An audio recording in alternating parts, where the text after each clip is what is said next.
It is Indiana in the morning. It's WCCS 101.1 FM, AM 1160, WCCSradio.com. Glad you're with us this morning at 8:45, a quarter away from 9 o'clock. And FBI Special Agent and new director. Oh, wait a second. That's not the title, is it? That's not quite it. No, that's definitely You'll not. you'll stick with Indiana Borough Police Chief Justin Schawl? I wear that with honor. Absolutely. Indiana Borough Police Chief Justin Schawl is with us this morning. Our visit presented by Marcus and Mack, voted the best law firm and best personal injury lawyer 3 years in a row in the Best of Indiana County contest.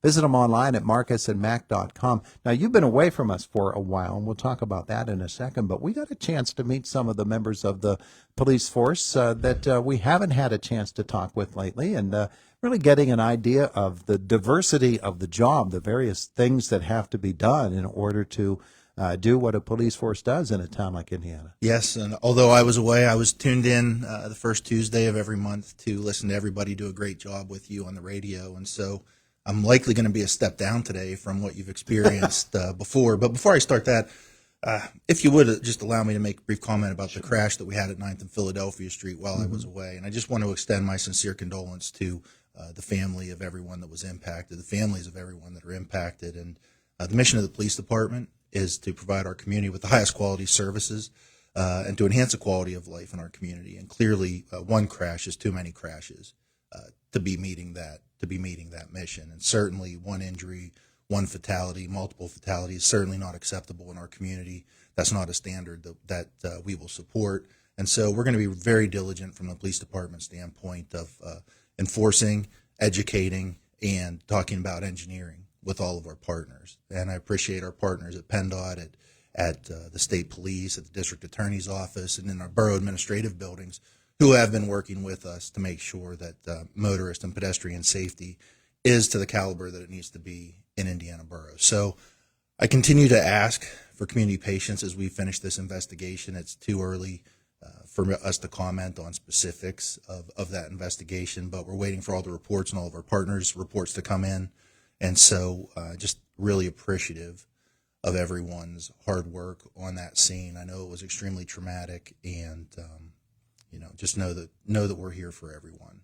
Without speaking specifically to that, we see things at this intersection that surprise us and sometimes shock us. I don't know how many U-turns I've seen on Philadelphia Street in the last 6 months. People that come up to this intersection and decide, no, I'm going back the other way, and they just do a U-turn in the middle of the street.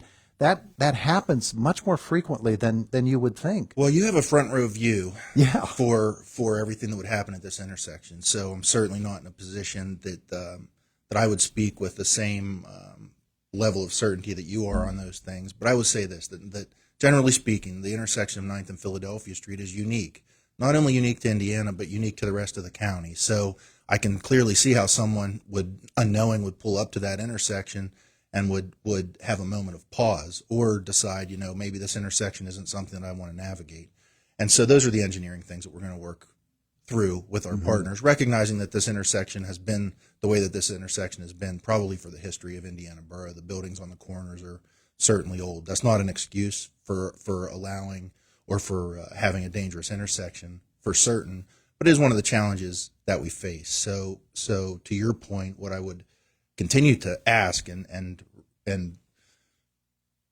what I would continue to ask of our motoring public is that you take time at intersections that require more time to be taken, that we're always assuming that there's a pedestrian in our crosswalks, that we're looking both directions. We can investigate crash as well, but that shouldn't be what we're all of our focus. We need to be focused on preventing these crashes, for saving lives, for fighting back against the things that put our community members in danger. And a crash doesn't mean that there's one bad person and there's one good person. It means that there was a lapse in someone's judgment that created a crash, or there was a situation that occurred that someone perhaps wasn't expecting, or there was an environmental element. And so we can be really proactive in this area, and our community deserves us to be really proactive in this area, and we will be really proactive in this area. But like everything else, we're all better together. It's going to take all of us, and the police department's 100% committed partner to ensuring safety in town. And I just wanted to make sure that I had an opportunity to say that because I was away, and the investigation was, I'm certain, done complete. So I'm not speaking to that, but I was away, so I didn't get an opportunity to address the community, to let everyone know how seriously we take this and how this is unacceptable in the community. And it doesn't really matter whose fault it is after a tragedy occurs, because the tragedy's already occurred. So I wanted to make sure that I got that to the public before we started talking about anything else. Well, here comes the summer driving season. It means motorcycles. It means bicycles. It means motorized bicycles, which have become a new thing that we have to deal with as motorists here in Indiana. It means increased pedestrian traffic, joggers, walkers, dog walkers, all of those things. There are more of them on the street as the weather gets better, and the weather will get better, which is going to put more people out there. So on one hand, traffic is a very positive thing for Indiana Borough, because traffic flow means that there are folks that want to visit us, means that there's a vibrant community happening, means that we are a destination location.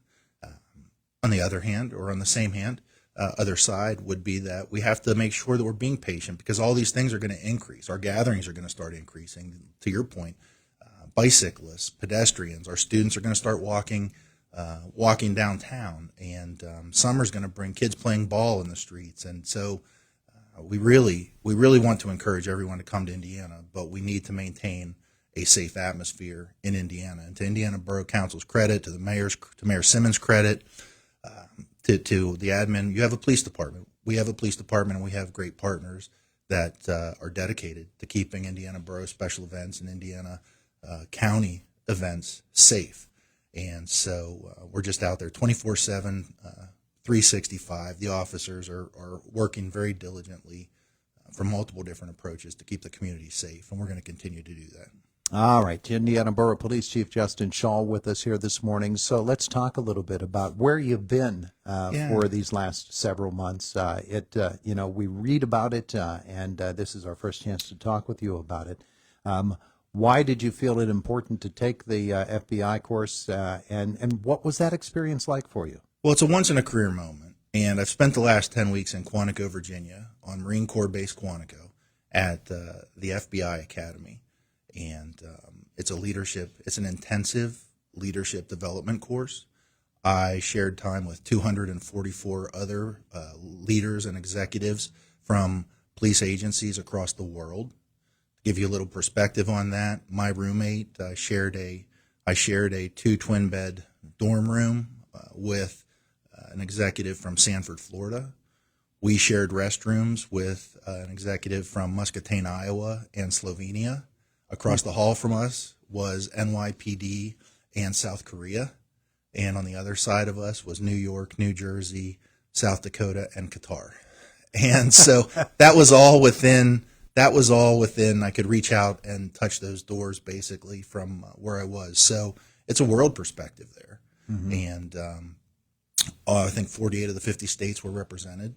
I am not by any stretch the first police officer from Western Pennsylvania or even Indiana Borough who has been given this opportunity. Joe Clement, our former lieutenant and the former director of IEP Police Department, preceded me. Guy Haber, our former district judge, preceded him, and Bill Sutton, before he came to Indiana 20 years ago, was given that same opportunity. So I consider it an honor to carry that torch forward and represent Indiana Borough, because that's really what I considered. In addition to the training that I received, I really wanted to represent our community well. So in any public presentation that I had to give there, or some of the writings or the class discussions, I was always proud and pleased to talk about what we're doing here in Indiana Borough, not just from a police perspective, but from a community perspective. And so it was humbling. It's an honor. It's a lifetime achievement. So I think that if I hadn't embraced this opportunity, I think that probably would have spoken more to the negative than if I did. So it was great to be away, but it's even better to be back. Yeah. And I've missed my family greatly. It was an immersive experience. So I was down there. I did get to see them a few times, but there was so much going on, and we're in the Washington, D.C. area. So I took advantage of some historical sightseeing, both with my classmates and with my family.